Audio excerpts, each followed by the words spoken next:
भगवान गौतम बुद्ध को विश्व के प्राचीनतम धर्मों में एक बौद्ध धर्म का प्रवर्तक माना गया है।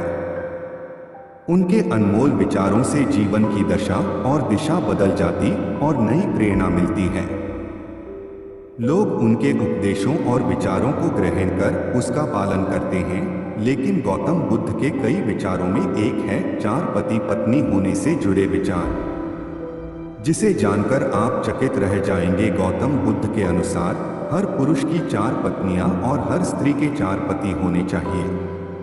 लेकिन आखिर उन्होंने ऐसा क्यों कहा और इसके पीछे का कारण क्या है, इसका जवाब इस कहानी में है। एक व्यक्ति की चार पत्नियां थीं। उस दौर में पुरुषों को एक से अधिक पत्नियां रखने का अधिकार प्राप्त था। व्यक्ति का जीवन अपनी पत्नियों के साथ अच्छा चल रहा था, लेकिन कुछ समय बाद व्यक्ति शारीरिक परेशानियों से घिर गया और काफी बीमार पड़ गया। बीमारी इतनी जटिल थी कि ठीक होने के बजाय दिन ब दिन स्थिति खराब होती जा रही थी। अपनी हालत देख व्यक्ति को यह समझ आ गया था कि उसकी मृत्यु का समय नजदीक है। इसे लेकर वह उदास रहने लगा। पहली पत्नी का जवाब। एक दिन उसने पहली पत्नी से कहा, प्रिय, मेरी मृत्यु नजदीक है। मैं जल्द ही अपने शरीर का त्याग कर संसार से मुक्त हो जाऊंगा, लेकिन मैं अकेले नहीं जाना चाहता। मैंने हमेशा तुमसे प्रेम किया और आज भी करता हूं। क्या तुम मेरे मृत्यु के बाद मेरे साथ चलोगी?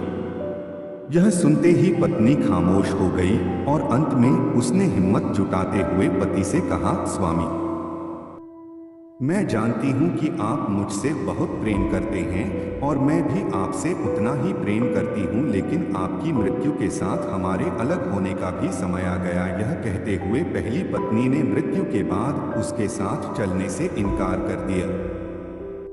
दूसरी पत्नी का जवाब। इसके बाद व्यक्ति अपनी दूसरी पत्नी के पास जाकर उससे भी यही प्रश्न पूछते हुए कहता है, क्या तुम मृत्यु के बाद मेरे साथ चलोगी?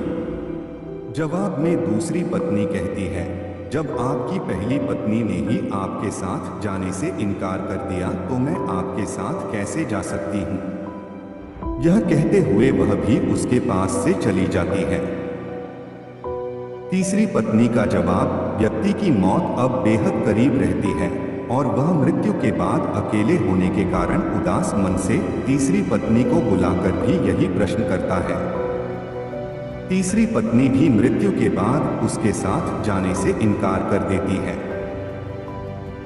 चौथी पत्नी का जवाब। मृत्यु को और करीब पाकर अब व्यक्ति की सारी उम्मीदें खत्म हो चुकी होती है और अंत में वह अपनी चौथी पत्नी को बुलाता है और हिम्मत जुटाकर वही प्रश्न पूछता है जो उसने अपनी तीन पत्नियों से पूछे थे। व्यक्ति कहता है, मैं मरने के बाद जहां भी जाऊंगा, क्या तुम भी मेरे साथ वहां चलोगी? तब चौथी पत्नी कहती है, स्वामी, मैं आपके साथ जरूर चलूंगी।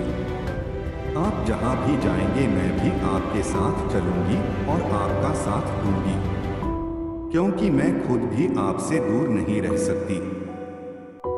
कहानी का सार और सीख। कहानी को सुनाते हुए गौतम बुद्ध अंत में कहते हैं, हर पुरुष और महिला के पास चार पत्नियां और चार पति जरूर होने चाहिए। यह इसलिए क्योंकि उसे भी चौथी बार में हाँ सुनने को मिले। हालांकि कहानी में बताए चार पति और पत्नी का तात्पर्य यहाँ गौतम बुद्ध ने जीवन के पहलू को बताया है।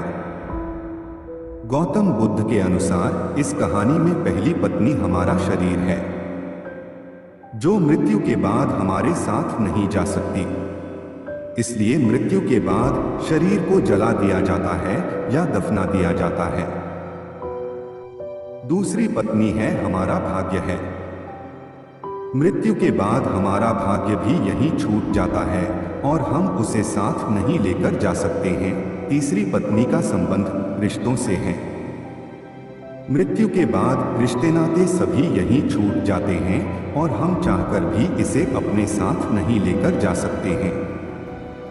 कहानी में चौथी पत्नी जो कि साथ जाने के लिए तैयार हो जाती है, इसका संबंध हमारे कर्म से है। कर्म ही एकमात्र ऐसी चीज है जो मृत्यु के बाद हमारे साथ जाता है। कर्म ही वह चीज है जिससे हमारे पाप पुण्य का लेखा जोखा होता है और मृत्यु के बाद हमारी आत्मा को स्वर्ग या नरक की प्राप्ति होती है।